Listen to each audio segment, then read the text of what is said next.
네, 12월 9일에 공개되는 영상입니다. 본론에 들어가기 앞서서 서해선 광역전철이 지금 문제가 많죠. 다원시 스산 열차의 결함 때문에 지난 1일에 대곡역 이남 구간만 운행하는 열차가 더 늘어났고 서행 운행도 하고 있는 데다가 배차도 엉망이 되고 있다는 소리도 있었던 것으로 보입니다.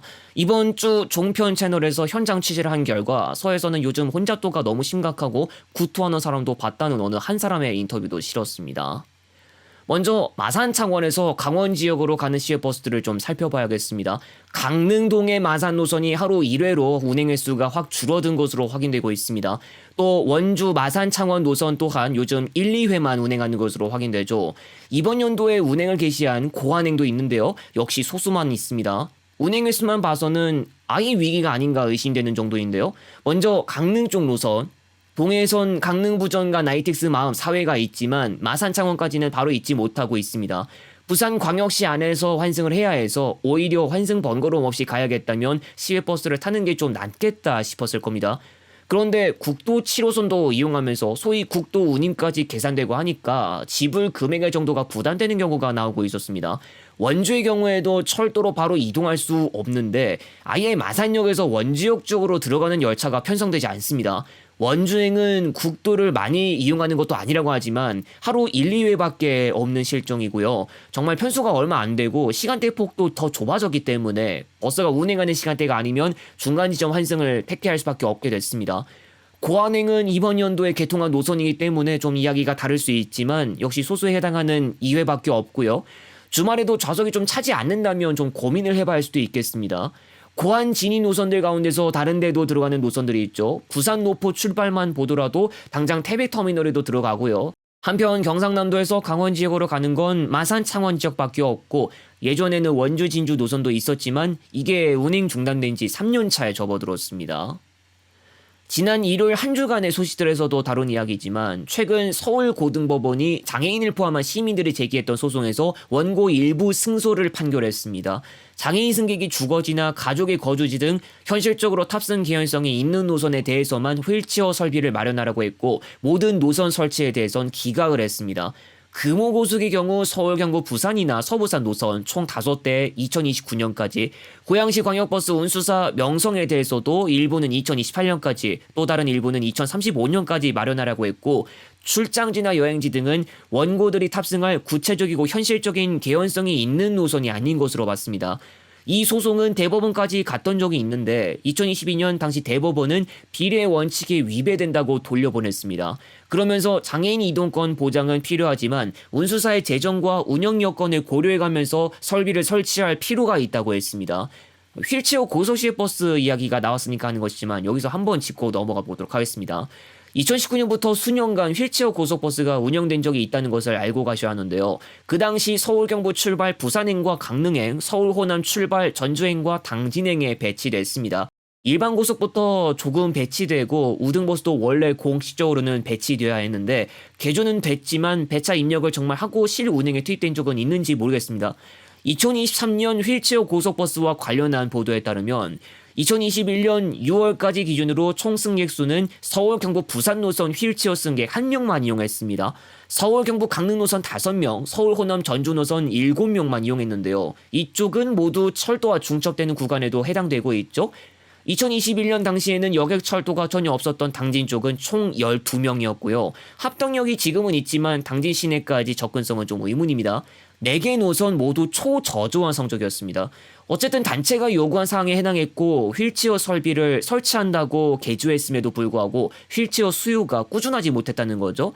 운수는 수요가 있는지 보고 움직이는 경향도 있다고 볼 수 있는 건데 결과적으로 설비 개조까지 하면서 운행한 의미를 거두진 못했습니다. 또 당시 개조 버스를 운행하면서 휠체어 리프트가 고장나거나 기사교육이 따로 필요해서 이로 인한 불만이 접수됐고 2023년 당시 전국버스 운송사업조합연합회 상무가 휠체어 승객이 탑승하면 일반은 5석, 우등버스는 3, 4석 정도 사용하지 못하고 정부나 지자체에서 운영 손실에 대한 보조를 하지 않아서 운수사들이 참여를 꺼리고 있다고 밝히기도 했습니다. 또 리프트 고장이 발생해도 부품이 없어 못 고치고 버스 옆면을 잘 나가면서 개조했기 때문에 겨울에 찬바람이 새어 들어오는 등 승객들로부터 민원이 접수됐던 걸로 알고 있다고 전했습니다.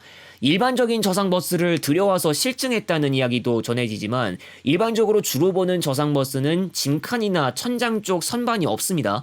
국제공항 노선까지 운행하는 특성도 있고 무거운 짐도 들고 타는 승객이 있는 고속시외버스의 아무래도 필수적인 요소인데요.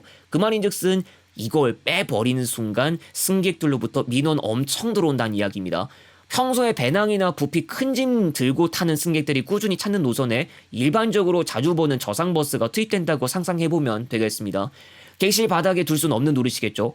철도가 설치될 예정인 지역이라면 좀 다행일 수 있겠지만 아직도 한 번에 가지 못하는 구간들이 여러 개 있고요. 앞으로도 철도와는 연이 없을 지역도 있을 건데 휠체어를 탄 사람을 위한 어떤 새로운 개념이나 좀 변형된 개념의 사업이라도 나오지 않는 이상 장기적인 대응은 아주 힘들지 않을까 하고 봅니다. 일반적인 저상버스는 운행만 하기엔 큰 문제 없을진 몰라도 다른 필요 요소까지 생각하면 쉽게 할 수 있는 영역의 대상이 아니라고 봐야 할 것 같습니다. 유성복합터미널의 공동 운영 사업자 이야기에 이어 개장 날짜까지 속속들이 소식이 나오고 있습니다. 대전광역시에 따르면 유성복합터미널은 오는 29일에 준공식을 연 뒤 1월부터 본격 운영에 들어갑니다. 총 사업비 449억 원을 들였고 연면적 3,858제곱미터 규모입니다. 내년 1월부터는 총 32개 노선이 한 곳에서 출발하고 최대 6,500명이 이용할 수 있도록 마련됩니다. 현 유성시외버스 정류소 건물은 내년 4월까지 리모델링합니다. 지난 월요일 국토교통부가 코레일과 SR의 통합과 관련한 보도자료를 냈습니다. 보도자료를 통해서 이원화된 고속철도 통합 로드맵을 마련했다고 밝히고 있는데요. 먼저 수서발 KTX와 서울역 및 용산역 정차 SRT를 운행하는 식으로 2026년 3월부터 교차 운행을 추진합니다. 수서역발 SRT 매진 상황을 고려해 비교적 이용률이 낮은 서울발 KTX를 수서역에 투입한다고도 밝혔고요. 코레일과 SR 차량 통합 편성 운영, KTX와 SRT 구분 없는 복합 연결, 스케줄상 서울역과 수서역 착발을 모두 소화할 수 있도록 하고 좌석 공급을 확대하기로 했습니다. KTX와 SRT 승차권 결제 발권과 환승 가능하도록 하고 SR의 의견을 수렴하고 법정 절차 등을 거쳐 2026년 말까지 기관 통합을 노력한다는 이야기도 전했습니다. KTX와 SRT 구분 없는 복합 연결을 언급하고 있는데 산천형 고속열차를 기준으로 오송역에서 분리를 해서 용산 서울 방면과 수서 방면으로 나눠서 운행하는 것이 아닐까 생각이 드는데요. 제가 일전에도 말씀드린 적 있었지만 복합 연결은 한 번 운행으로 복수행선지 운영이 가능하지만 분리 지점 이후 공급 좌석수는 사실상 단편성 운행으로 전환되기 때문에 수가 2배 떨어집니다. 천안 아산역, 광명역, 서울역 내지 용산역이나 평택 지제역, 동탄역, 수서역의 좌석까지 빠짐없이 모두 대응이 되는 건지 지켜봐야 할 것 같습니다. 한편 철도 공기업 통합은 도시철도 기관에 해당하는 서울교통공사에 이어서 2번째가 될 전망이죠. 서울교통공사 출범 전 서울메트로와 서울특별시 도시철도공사였다가 통합된 경우가 있었습니다. 광주 광양편은 이번 주 공개되니 많은 시청 바랍니다. 인천공항 지방구간 새로운 에피소드는 다음 주쯤 공개를 할 수 있을 것 같은데 그때까지 기다려주시면 감사드리겠습니다. 다음 영상에서 다시 오겠습니다.